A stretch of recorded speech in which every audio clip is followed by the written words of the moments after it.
मंडावा विधानसभा के 103 गांव के अंदर जन आक्रोश यात्रा की यात्रा करके आज इस सभा के अंदर उस यात्रा के साक्षी बने सभी कार्यकर्ताओं की इस बैठक में मंच पर बैठे इस ऐतिहासिक जिले झुंझुनू में भारतीय जनता पार्टी के विशाल परिवार की अगुवाई करने वाले जिलाध्यक्ष पवन जी, हिंदुस्तान की सबसे बड़ी पंचायत के अंदर इस जिले का सशक्त प्रतिनिधित्व कर चुकी, राजस्थान की विधानसभा मेरे साथ रही यहाँ की नेत्री संतोष जी, अभी अभी जिनका भाषण आपने सुना, आपके यहाँ की प्रभारी मधु जी, और इस इलाके के अंदर भारतीय जनता पार्टी की पहचान बने हमारे 5 नेता हैं। पंच परमेश्वर में गिरधारी जी खिचड़ साहब, डॉक्टर राजेश जी, प्यारेलाल जी डूकिया साहब, संजय जी, झुंझुनू जिले के वरिष्ठ नेता भाई विशंबर जी, दिनेश जी दाबाई, मंच पर बैठे इस शेखावाटी के दमदार किसान नेता हरलाल जी, भाई महावीर जी, बसंत जी, कृष्ण कुमार जानू साहब, इस ग्राम पंचायत के सरपंच सुरेश जी, छगन सिंह जी, महेंद्र जी, सभी मंडल अध्यक्ष और इस सभा में पधारे हमारे पूर्व में उपचुनाव के अंदर पार्टी की प्रत्याशी रही इस जिले के अंदर भारतीय जनता पार्टी की सशक्त पहचान बहन सुशीला जी, और इस कार्यक्रम में उपस्थित इस मंडावा के गांव-गांव ढाणी से आए हुए मोतियों से महंगे किसान भाइयों, शक्ति सुरभा माता बहनों और सामने खड़े नौजवानों, भाइयों मैं आपके बिल्कुल पड़ोस के चूरू का विधायक हूं, जहां चूरू की सरहद खत्म होती है, बिसाऊ के पास, राणासर के पास इस मंडावा विधानसभा क्षेत्र की सरहद प्रारंभ होती है। राजनीति में स्वार्थिक जीवन में काम करते करते लंबा अंतराल हो गया। विधानसभा में सरकार के विरुद्ध में, सरकार के पक्ष में चलने वाली हवाओं का आभास होने लगा, और कुछ जब कार्यकर्ताओं के समूह में बैठते हैं तो उनके चेहरे पढ़कर उनकी परिवर्तन की ललक के बारे में भी एहसास होना एक अनुभव के नाते स्वाभाविक है। मैं मेरे अनुभव के साथ कह सकता हूं, मैंने इस मंडावा क्षेत्र में कई बड़े बड़े राजनीतिक विराट बरगदों को गिरते देखा है। उपचुनाव जो आज से 3 वर्ष पहले हुआ था, उस समय बुनियाद दूसरी थी। जाकर कोई ऐसा गांव बचा नहीं। सुशीला जी को लेकर हम विधानसभा के दौरे पर जाते, ये मुझे खड़ी होकर कहती कि इस गांव के अंदर फला शिक्षा मंत्री, फला शिक्षा मंत्री कहीं सड़क बांट गया, कहीं स्कूल बांट गया, कहीं हॉस्पिटल बांट गया, और तो और यहाँ के इलाके को सरसब्ज करने के लिए नहर तक की घोषणा कर डाली। उस समय यह भी कहा गया कि हमारी सरकार किसान भाइयों, आपका संपूर्ण कर्जा माफी से लेकर बेरोजगार भाइयों, देखते जाना, नौकरी का अंबार खोल देंगे, नौकरी, इन पर नौकरी लगेगी। आज जब मैं यहां आ रहा था, अपने शेखावाटी जनपद के सर्वमान्य संत रतिनाथ जी के अंतिम दर्शन करने चला गया।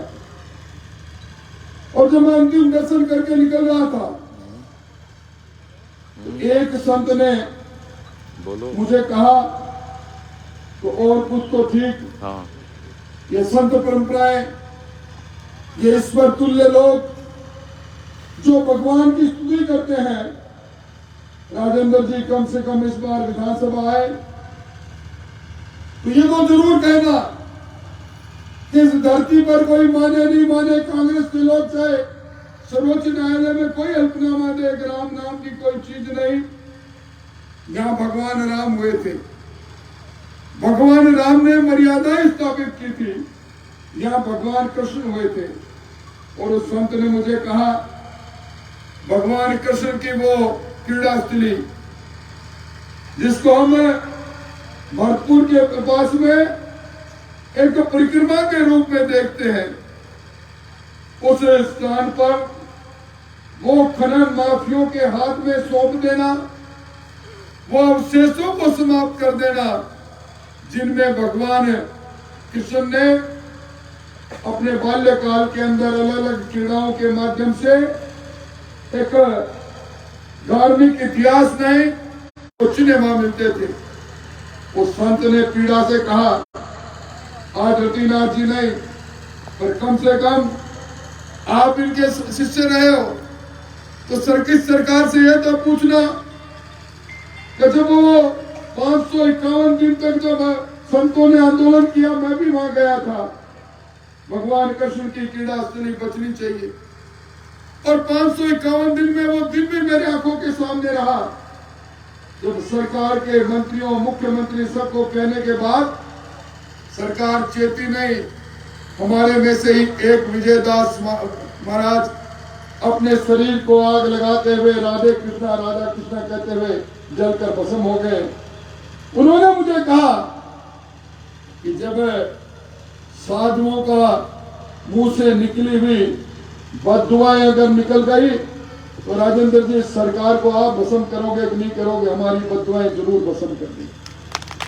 ये हालात है सरकार की। और उसी समय एक नौजवान, एक व्यक्ति ने मुझे कहा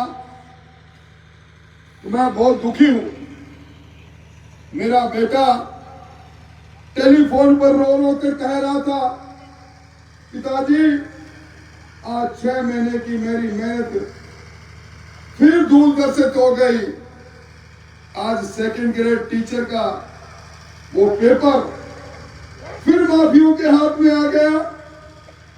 और इस माफिया के रूप में जिस राकेश के पुलिस ने फोटो जारी की है, वो भारत जोड़ो यात्रा में राहुल गांधी के साथ गलमाइयां कर रहे हैं, उसकी भी बात वायरल हुई। मैं समझता हूं राकेश मांझू नाम उनका, युवा कांग्रेस के कार्यकर्ता, वो एक बस के अंदर पेपर बांट रहे। ये सरकार नौकरियां लूट रही है और हमारे बेरोजगारों के अरमान को लूटने का काम कर रही है। ये घटना कुछ ही क्षणों पहले मेरे साथ हुई, मैंने उस घटना को बयां किया। और यहां जब मोहन जी मुझे कह रहे थे, इस इलाके के अंदर जो लोग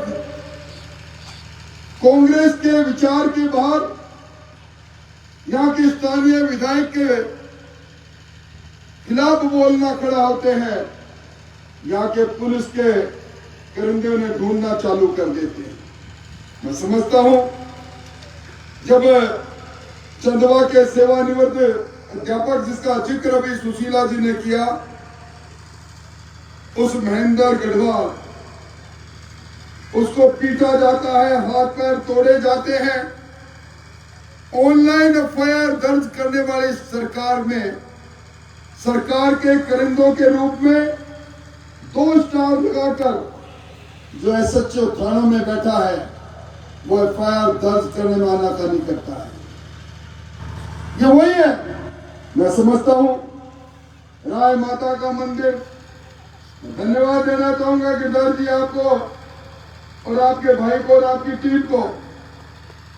राय माता के मंदिर में वोट की राजनीति के लिए अतिक्रमण करवाने का कोशिश होती है और चट्टान की तरह हम सब लोग खड़े हो जाते हैं और उसके बाद उसी मौके पर आके घुटनों के बल चलते हुए सरकार के प्रतिनिधि हमसे बात करते हैं। मैं रीटा जी आपको बड़े अदब के साथ कहना चाहता हूं, आपका निशान पार्टी का निशान पंजा है, पर इस बार इस निशान के अंदर पंजे में एक पुलिस का डंडा भी इस निशान में शामिल कर लेना। और आपको ये मालूम है, ये बदलती परिस्थितियों में देखते हैं, ये डंडा तो आपने हाथ में दे दिया, पर ये डंडे चलाने वाले पर भी अब ज्यादा दिन आपका अंकुश नहीं रहेगा। लोग कहते हैं आने वाले का बोल बाला और जाने वाले का मुंह काला। क्या हालात बना रखी है। और भाइयों, मुझे तो कई बार हंसी भी आती है। अब हमारे रणवीर मेरा छोटा भाई वो भी बैठा और हमारी बहू भी बैठी है और कई लखपति, कई करोड़पति, कई करोड़ी जी, कई दूसरे। भाई हिम्मत तो फिर सामने झगड़ा करो ना, फिर रात के अंधेरे में मिलने की बातें छोड़ना चालू करो, इसलिए चिंता की बात नहीं है। एक एक बात पर निगाह है। और मैंने जिस कहा सुशीला जी सहित हमारे जो इस इलाके में हमारी पहचान बने वो 5 लोग हैं। याद है आपको, धर्म का युद्ध हुआ, परंपराओं के बीच में जिन लोगों ने हमारे परंपराओं को उसमें तोड़ा था, उन लोगों में युद्ध हुआ। उस युद्ध को लोग कहते हैं महाभारत, और महाभारत में कौरव और पांडवों के बीच में युद्ध हुआ था। पांडव 5 निकले थे। भाई वनवास तो पांडवों को जरूर भोगना पड़ा था, और महाभारत के अंत में कौरव का समूल नष्ट हुआ था। ये महाभारत कहती है। मैं जुम्मेवारी से कहकर जा रहा हूं, जो 5 लोग बैठे हैं, इन 5 की मुट्ठी एक है और 5 उंगलियां जब मुट्ठी का रूप लेती है और बल प्रहार करती है तो बड़ों बड़ों के दांत निकलकर सामने आ जाते हैं। और मैं निश्चित तौर पर ये कह सकता हूं, अब एक बदलाव की बात प्रारंभ हो रही है। आज हमारा ये इलाका, कहते हैं इस शेखावाटी में जो जवान पैदा होता है वो जिगर में बारूद लेकर पैदा होता है। यहाँ आत्म सम्मान के लिए मर मिटना, यहाँ धरती के लिए मर मिटना यहाँ की परंपरा रही है। आज इस हिंदुस्तान के अंदर बहुत से लोग आते हैं, हिंदुस्तान के बाहर के लोग हमारे इतिहास को देखने आते हैं, क्योंकि ये राजस्थान, इसका कण कण त्याग, तपस्या, मान मर्यादा और वीरता के इतिहास से अटा पड़ा है। और आज मैं पिछले साल के आंकड़े देख रहा था, विधानसभा में बोलता हूं तो भी आंकड़ों के साथ ही बात करता हूं। पिछले साल जो पर्यटक बाहर से आते हैं उनकी संख्या 33% कम हुई। देशी पर्यटकों की संख्या लगभग 40% कम हुई। और जब मैंने एक बुद्धिमान से बात की, मैंने कहा ये पर्यटक ये हमारे इतिहास से मुंह क्यों मोड़ रहे हैं, तो उन्होंने कहा आजकल ये चर्चा आम है, इस राजस्थान के अंदर कोई सुरक्षित नहीं है। इस राजस्थान के अंदर गैंगस्टरों की एक समानांतर सरकार चल रही है।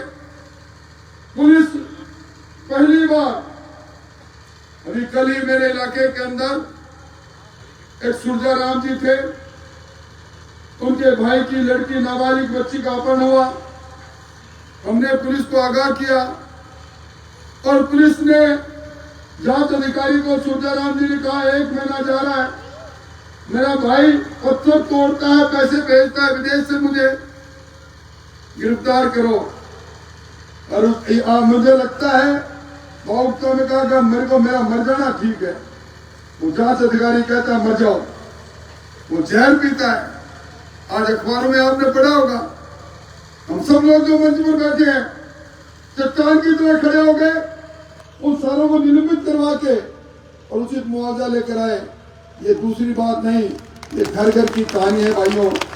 मैं नीम का थाना में था कल, नीम का थाना में जब सभा संबोधित कर रहा था तो वहां एक जिस जगह पर सभा थी वहीं से एक व्यापारी निकल कर आया सुभाष मंडी में, कुछ कहने लगा 3 दिन पहले मेरे घर के अंदर मेरी दुकान में चोरी हुई, मैं ऊपर रहता हूं, जाग हो गई, आवाज लगाई, नीचे उतरने से पहले धाए धाए फायर करते हुए बदमाश चले गए। लक्ष्मणगढ़ की वो घटना। आज एक बेचारा इसी सप्ताह के अंदर केसीसी से एक विद्याधर नाम का किसान 3,60,000 रुपए लेकर निकलता है, गुंडों की निगाह पड़ जाती है, गोली मारते हैं, उस किसान का अपनी जमीन गिरवी रख कर लिया गया पैसा लूट कर ले जाते हैं। क्या क्या मैं बात करूं, आपके यहाँ एक उभरते हुए नेता छात्र संघ के अध्यक्ष राकेश झाझड़िया की हत्या हो जाती है, दिन दहाड़े हत्या हो जाती है।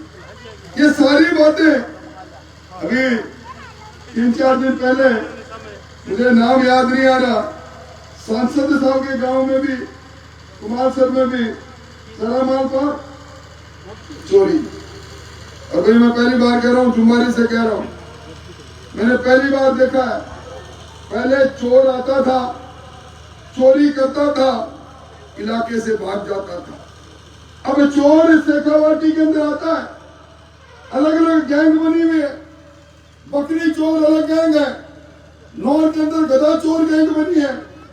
कहीं यहाँ पर ये चोर लोग पुलिस की सरपरस्ती, पुलिस को इन चोरों का पूरा पता है, पुलिस कमीशन भी देती है, लेती है।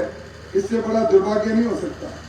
आज राजस्थान में मुझसे पहले बहुत सी बातें यहाँ के कानून व्यवस्था के बारे में कही, उन बातों को दोहराना नहीं चाहता, पर ये राजस्थान की संस्कृति के खिलाफ पहली बार थाना और कचहरी नीलाम हो रही है।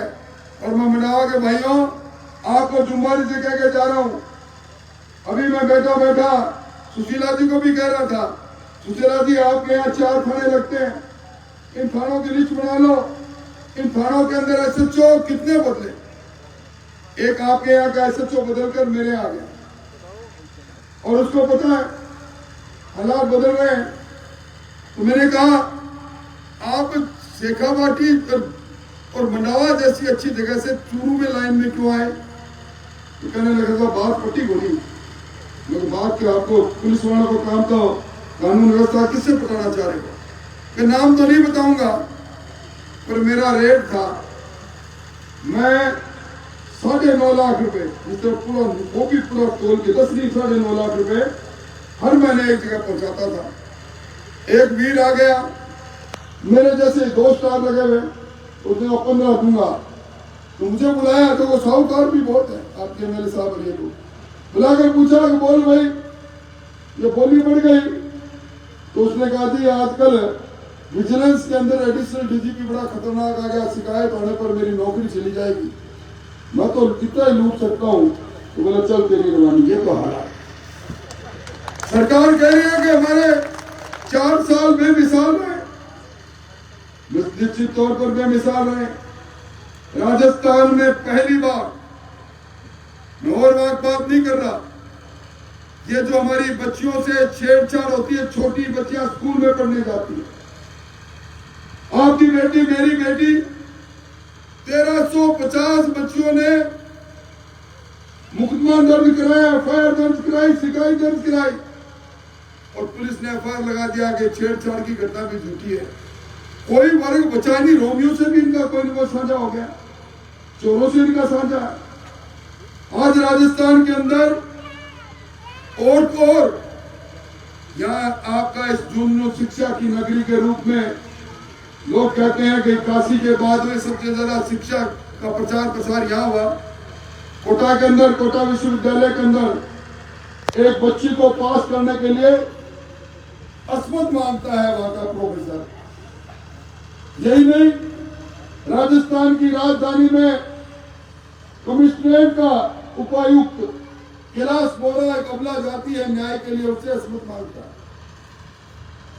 आज बुकना के अंदर मंदिर माफी की जमीन पर माफियों की निगाह चढ़ जाती है, उस पुजारी को पेट्रोल डाल के जला दिया जाता है। अखबारों में पढ़ते हैं अबला के पैर में चांदी के कड़े,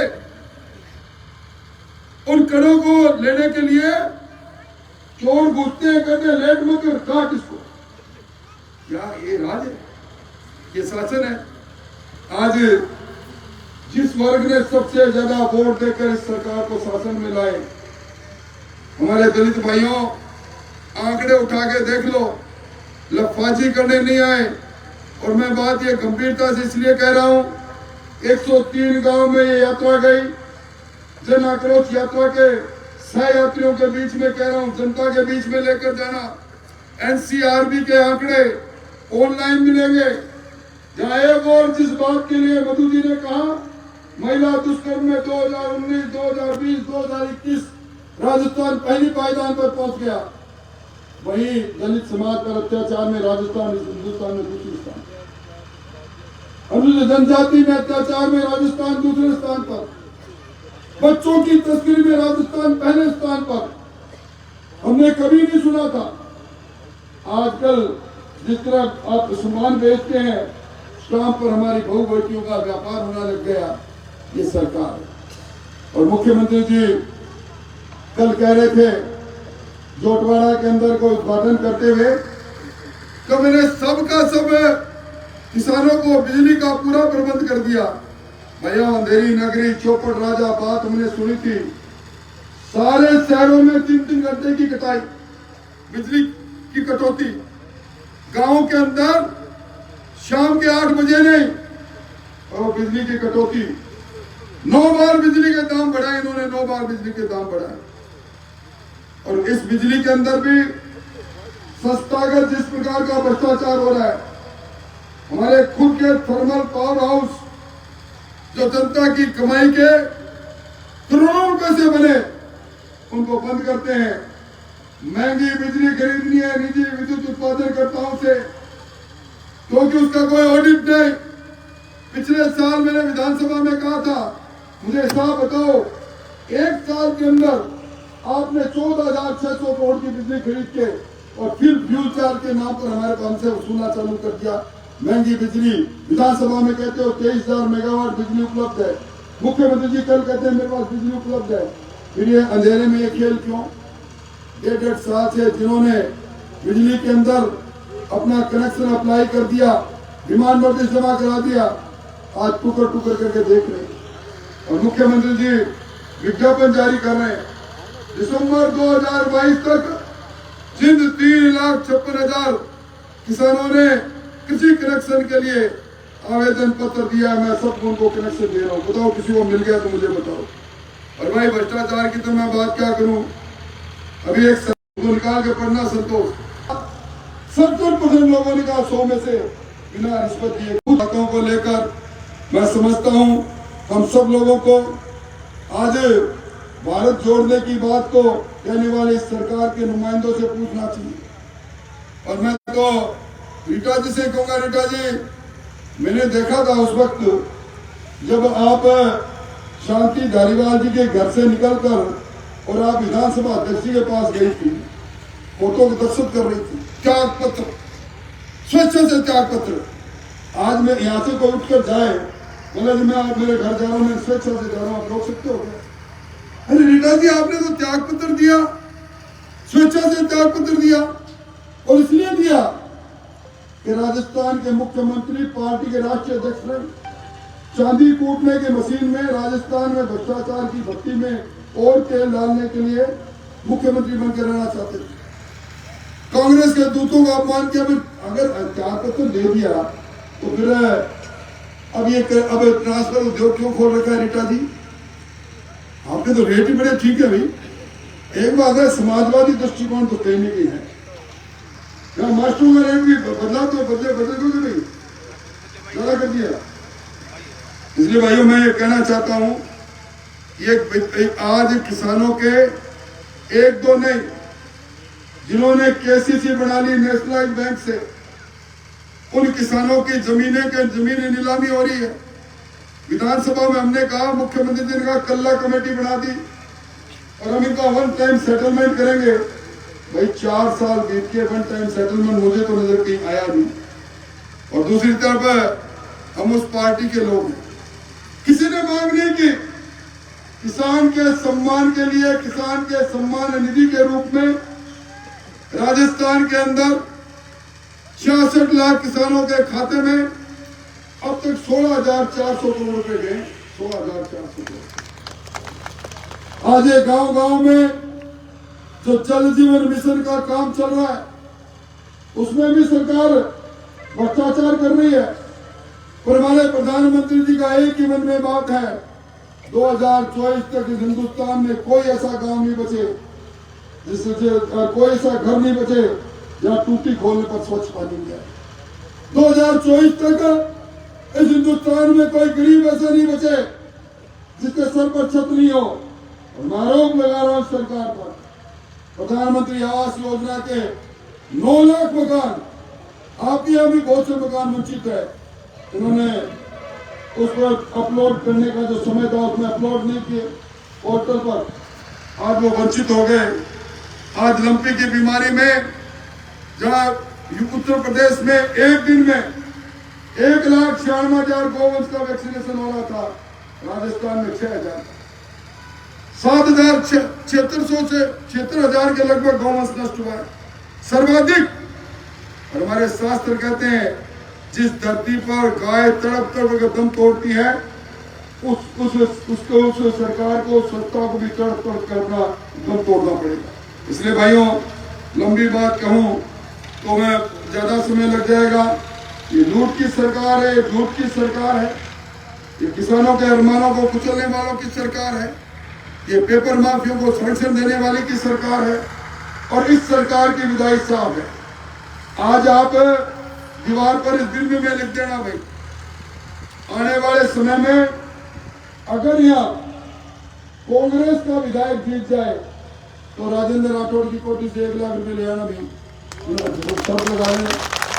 और बात यह है कि मैं उन लोगों से भी कहता हूं जो रस्सी पर चलते हैं, आपके यहाँ रस्सी पर चलने की कला बहुत आती है।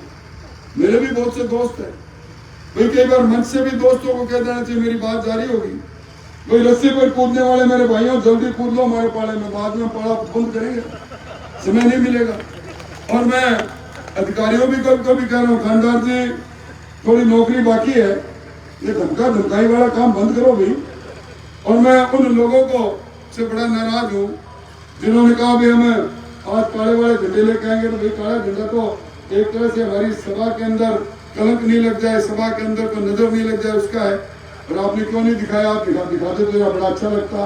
आप सब लोग आए, आपका सबका स्वागत करते हुए, आपका सबका अभिनंदन करते हुए, आपकी इस यात्रा 103 गाँव की यात्रा के समापन पर आपको बधाई देते हुए अपनी बात को समाप्त करता हूँ। बहुत बहुत धन्यवाद।